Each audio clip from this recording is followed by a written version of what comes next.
Aranzadi no tenía ninguna intención de aprobar los presupuestos. Existía la decisión política previa de dinamitarlos. El pacto entre Geroa Bai y UPN, en esto y en otras muchas cosas, para facilitar de la construcción de más hoteles, es lo que ha dejado a Pamplona sin presupuestos. Posturas literalmente contrarias, la del alcalde y la de Aranzadi. Joseba Sirón les acusa de haber querido dar una bofetada a EH Bildu, que asegura afectará a toda la ciudadanía de Pamplona.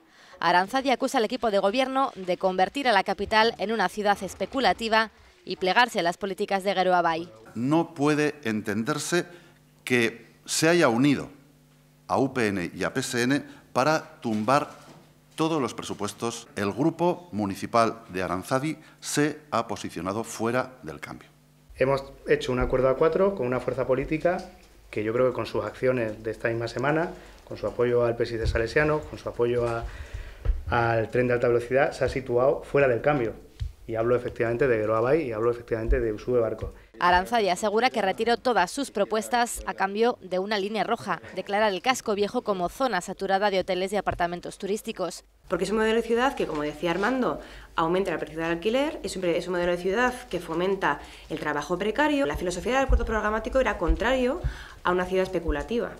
Era contrario a que se aprobara Salesianos, era contrario a que se aprobara un IKEA al lado de Pamplona, era contrario a un nuevo centro comercial en Iturrama, era contrario a otro Zara en el corazón de la ciudad. A ver si los y las concejalas de Aranzadi van a bajar a los barrios a explicar a toda esta ciudadanía, a todos estos ciudadanos y ciudadanas, por qué les han restado esa financiación. Ahora, con unas cuentas prorrogadas, se comprometen a hacer ingeniería presupuestaria.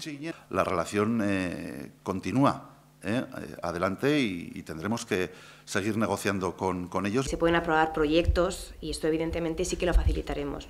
Habrá que ver si tras este capítulo consiguen llegar a acuerdos.